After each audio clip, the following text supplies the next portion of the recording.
नमस्कार दोस्तों, स्वागत है आप सभी का आपके अपने YouTube चैनल हिंदी अकेडमी में। आज की वीडियो में हम लोग बहुत ही महत्वपूर्ण विषय पर बात करने जा रहे हैं, डीट प्लस बी से संबंधित। डीट प्लस बी के अंदर आप जो तैयारी करेंगे, कितनी भी आप तैयारी कर लें, बेहतर तैयारी कर लें, बहुत अच्छे से पढ़ाई कर लें, उस पढ़ाई का कोई वैल्यू नहीं होगी जब तक कि आप आज की वीडियो को देख करके टाइम की वैल्यू को नहीं समझ जाते। टाइम की वैल्यू डीट प्लस बी में बहुत ज़्यादा होती है बाकी एग्ज़ाम्स के मुकाबले में। कैसे होती है अभी आप देखेंगे वीडियो में।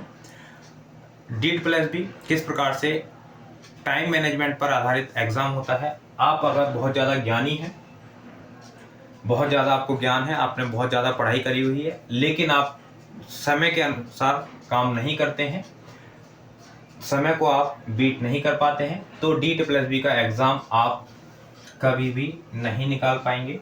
ये तय है बिल्कुल, ठीक है। किस प्रकार से आप डीट प्लस बी के लिए प्रिपेयर करें, किस तरीके से आप अपनी तैयारी को बेहतर बनाएं, आज की वीडियो में हम लोग बात करेंगे और देखेंगे आज की वीडियो में कि टाइम मैनेजमेंट का क्या रोल होता है डीट प्लस बी के अंदर। अगर आपको टाइम मैनेजमेंट आता है तब आप बेहतर तरीके से अपनी तैयारी कर पाएंगे और अच्छे से अपना एग्ज़ाम दे पाएंगे, और उसमें न केवल अच्छे से आप एग्ज़ाम दे पाएंगे, अपनी एक सीट अवश्य ही पक्की कर पाएंगे। टाइम मैनेजमेंट के साथ में बहुत बड़ा रोल होता है यहाँ पर टाइम मैनेजमेंट का। चलिए देखते हैं। सबसे पहले तो देखिए, अगर बात करें हम लोग यहाँ पर टीजीटी की, तो यहाँ पर 3 घंटे हमारे पास होते हैं, माफ कीजिए 2 घंटे हमारे पास होते हैं। बात करें पीजीटी की तो यहाँ पर 3 घंटे हमारे पास होते हैं, ठीक है। अब ये दोनों ही पेपर 2 पार्ट्स में डिवाइड होते हैं, पार्ट 1 और पार्ट 2। यहाँ पर भी सेम है, पार्ट 1 और पार्ट 2। देखिए यहाँ होता है हमारा जनरल एग्ज़ाम सभी के लिए, और इधर भी हमारा जनरल एग्ज़ाम होगा, और यहाँ पर होता है हमारा सब्जेक्ट ओरिएंटेड, ठीक है। यहाँ पर होता है हमारा सब्जेक्ट ओरिएंटेड, जो कि 200 मार्क्स का होता है, ये 100 मार्क्स का होता है, यहाँ दोनों 100 मार्क्स के होते हैं, ठीक है।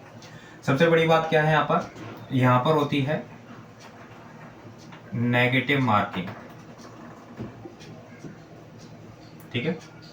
सबसे बड़ी बात क्या है, नेगेटिव मार्किंग, यानी अगर आप कोई प्रश्न गलत करते हैं तो उसका 0.25 अंक जो है वो काट लिया जाएगा। यानी अगर आपने 4 प्रश्न गलत किए तब आपका 1 अंक कट जाएगा, ठीक है। 4 प्रश्न गलत करने पर 1 अंक आपका काट लिया जाएगा। तो नेगेटिव मार्किंग की बहुत बड़ी भूमिका होती है आपके हर परीक्षा के अंदर, आपके हर एग्जाम के अंदर।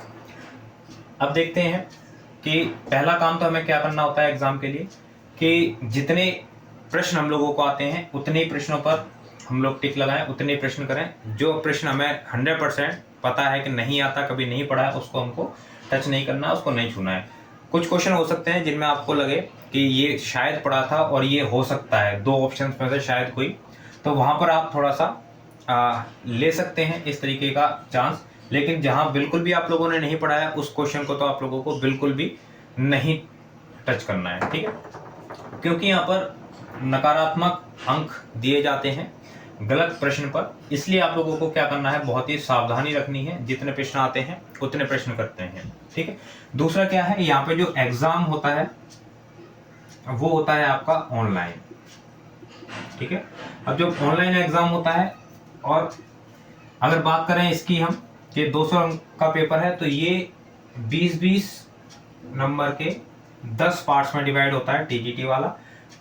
बात करें इसकी तो ये 20-20 नंबर के 15 पार्ट्स में डिवाइड होता है पीजीटी वाला। यानी सारे के सारे पार्ट आपके क्या होंगे, वो 20-20 अंक के होंगे। अब यहाँ पर क्या होता है कि सबसे पहले एक पार्ट हम लोगों ने किया, कोई भी एक पार्ट 20 नंबर का खुलेगा। ऐसा नहीं है कि हम अपनी मर्जी से कोई भी पार्ट खोल सकते हैं। जो कंप्यूटर खोल करके देगा आपको, वही विषय आपको पहले करना पड़ेगा। अगर उसने पहले मैथ्स दे दिया, आपको मैथ करना पड़ेगा। पहले उसने रीजनिंग दी है, आपको पहले रीजनिंग करनी पड़ेगी। तो हम पहला आपको क्या ध्यान रखना है कि हम अपनी मर्जी से कोई भी पार्ट नहीं खोल सकते हैं, कोई भी पार्ट खोल करके नहीं कर सकते हैं। जब आप इस पार्ट को कंप्लीट कर लेंगे, जितना आता है आपको उतना, उसको करेंगे आप सेव, तब आप नेक्स्ट पर जाएंगे और तब खुलेगा आपका अगला पार्ट। तब यहाँ पर क्या देखिए, अब आपको यहाँ पर टाइम मैनेजमेंट की आवश्यकता क्यों पड़ेगी। देखिए 20-20 नंबर के पार्ट हैं आपके यहाँ पर। अगर आपने एक पार्ट में हो सकता है कि कम समय लगा लिया, और जो क्वेश्चन आपको हो सकता है कि थोड़ा सा समय देते आप, और उस समय को दे करके आप उन प्रश्नों को कर सकते थे, लेकिन आपको क्योंकि जल्दबाजी थी आपने उन प्रश्नों को छोड़ दिया।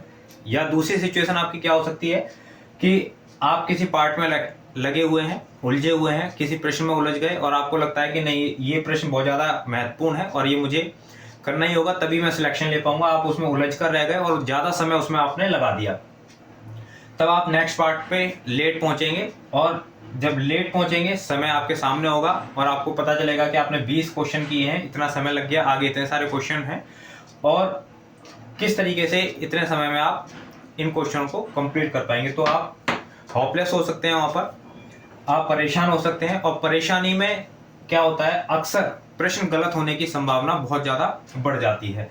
तो आपको क्या करना है, सबसे पहले तो आपको प्रैक्टिस घर पर करनी है अच्छे से, ठीक है। अगर आप प्रैक्टिस घर से करके जाएंगे, समय के अनुसार करके जाएंगे, तो टाइम मैनेजमेंट जो है वो आप बेहतर कर पाएंगे एग्जाम में, ठीक है।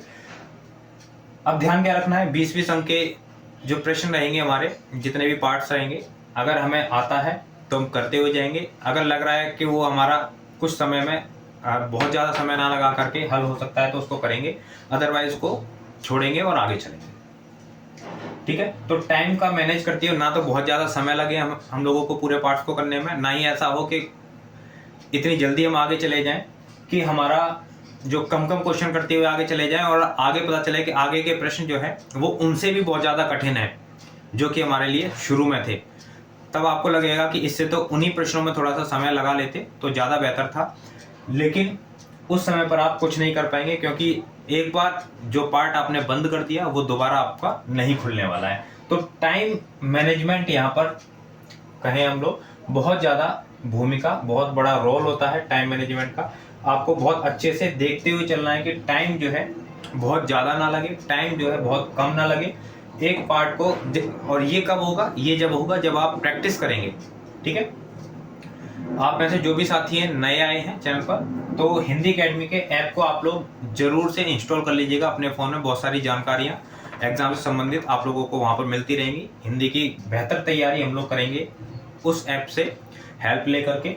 और ये जो 20-20 नंबर के पार्ट्स होते हैं, मैं कोशिश करूँगा कि आपके जो टेस्ट हैं 20-20 नंबर के टेस्ट आप लोगों को वहाँ पर प्रोवाइड करा पाऊँ। और वो 20-20 नंबर के टेस्ट ऑनलाइन आपको मिलेंगे। आप ऑनलाइन जब उसको करेंगे तो आपका एक टाइम जो है वहाँ पर निकल कर आ जाएगा कि किस प्रकार से आप इन प्रश्नों को कर पाते हैं, ठीक है। इसलिए ऐप को जरूर डाउनलोड कर लीजिएगा, बहुत ज़्यादा महत्वपूर्ण है आपकी तैयारी को बेहतर बनाने के लिए। तो ये कुल मिलाकर बहुत ज़्यादा महत्वपूर्ण चीज़ें हैं जो मैंने आप लोगों को बताई हैं। ये था role of time management in DSSB। DSSB के अंदर समय बहुत ज़्यादा मायने रखता है, किस तरीके से आपको समय का उपयोग करना है ये मैंने आपको बताया। और अगर आपकी कोई क्वेरी है तो आप लोग कमेंट बॉक्स में ज़रूर लिख दीजिएगा। नए हैं चैनल पर, चैनल को सब्सक्राइब कर लीजिएगा। अपने दोस्तों को इस वीडियो को पहुंचाना ना भूलें। जो भी साथी हैं तैयारी कर रहे हैं हिंदी विषय के साथ में, उन तक इस वीडियो को जरूर पहुंचाएं, क्योंकि आगे हम लोगों की क्लासेस हिंदी विषय की वो डीप में आप लोगों को मिलने वाली हैं।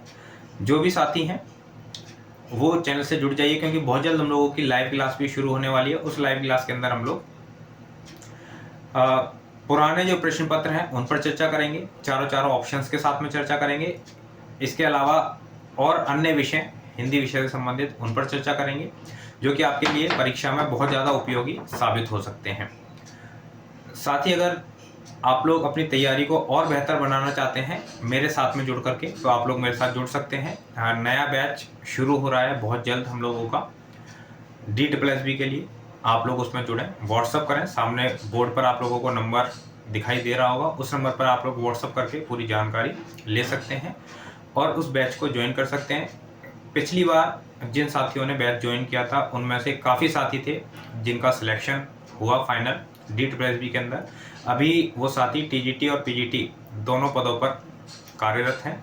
और अगर आप लोग मेरे ऊपर भरोसा दिखाएंगे तो मैं भी आप लोगों को बिल्कुल विश्वास दिला सकता हूं कि जितनी आप मेहनत करेंगे उससे ज़्यादा मैं आप लोगों के साथ, आप लोगों के लिए मेहनत करूंगा उस बैच के अंदर। चलिए तो मिलते हैं हम लोग अगली वीडियो में अगले नए टॉपिक के साथ में। बहुत बहुत धन्यवाद आप सभी साथियों का।